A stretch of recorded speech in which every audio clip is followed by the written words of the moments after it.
A quiet catalog empire once controlled how America bought almost everything. Tools, clothes, appliances, even entire houses could arrive by rail or truck because one company had already solved the problem of nationwide retail logistics. It owned warehouses, distribution networks, trusted brands, and the loyalty of millions of households. Decades later, another company would build the future of commerce on almost the exact same idea. But the first empire never realized it had already invented the blueprint. Right now, somewhere in the world, a board of directors is approving a decision that looks perfectly rational. The numbers check out. The risks seem manageable. The analysts agree. 10 years later, that decision is cited as the moment everything began to unravel. This is the autopsy of one of those decisions. For most of the 20th century, Sears was not simply a retailer. It was the backbone of American consumption.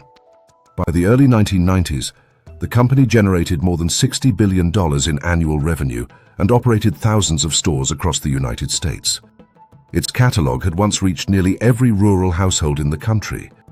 Entire generations grew up with the thick Sears catalog on the kitchen table, its pages serving as both marketplace and wish list.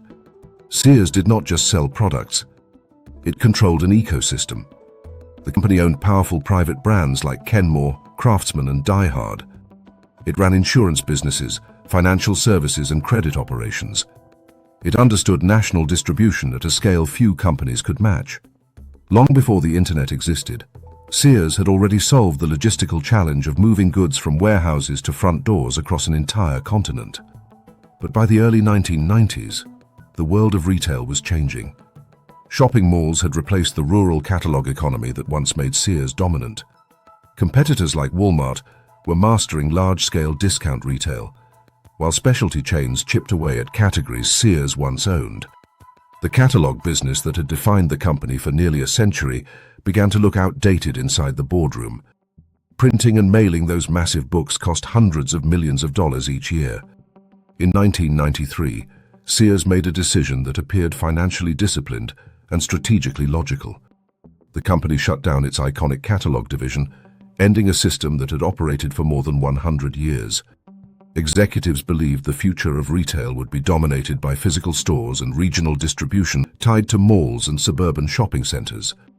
The catalog, in their view, belonged to an earlier era. At nearly the same moment, a small startup began experimenting with a different idea. Instead of printing catalogs, it would publish them digitally. Instead of mailing order forms, it would allow customers to place orders instantly through a network of connected computers. The concept was simple.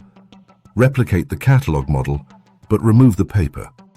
That startup was Amazon, founded in 1994 by Jeff Bezos.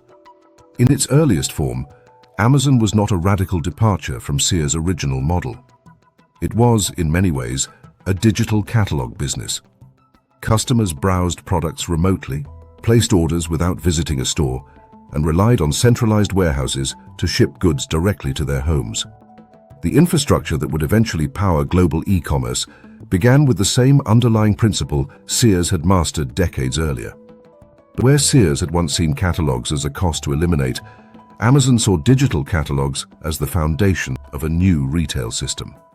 Over time, Amazon expanded beyond books into electronics, apparel, household goods, and nearly every other consumer category. Warehouses multiplied. Distribution networks accelerated. Algorithms replaced printed pages. By the early 2000s, the shift in consumer behavior had become impossible to ignore. Online retail grew rapidly as broadband internet spread into homes across the country.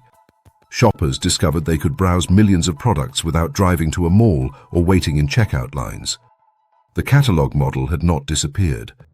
It had simply moved to a screen. Sears, meanwhile, remained tied to the economics of department stores.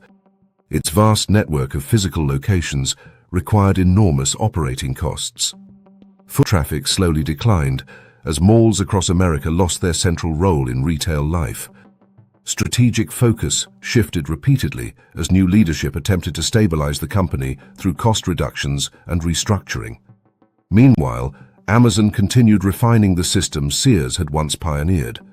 Faster fulfillment, expanded logistics, data-driven inventory.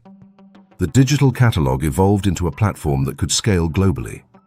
By the 2010s, Amazon had become the dominant force in online commerce, reshaping consumer expectations around speed, convenience, and selection. The contrast grew increasingly stark. Sears had built one of the most sophisticated distribution and catalog systems in modern retail history, then dismantled it just as technology was about to make that model more powerful than ever. Amazon built its empire on the same idea, translated into software and servers instead of paper and postage. In 2018, after more than a century as one of America's defining retailers, Sears filed for bankruptcy protection. Thousands of stores had already closed.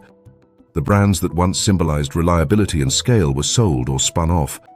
The catalog giant that once connected rural America to national commerce had gradually faded from the center of the retail world. Meanwhile, Amazon continued expanding into logistics, cloud computing, media, and global retail infrastructure. What began as a digital catalog startup had grown into one of the most valuable companies in the world. The blueprint for that system had existed long before the internet. Sears had already proven that centralized warehouses, remote ordering, and nationwide distribution could redefine how people buy products. The technology changed. The underlying model did not. What company today is making the exact same mistake, clinging to the past, while a competitor builds the future?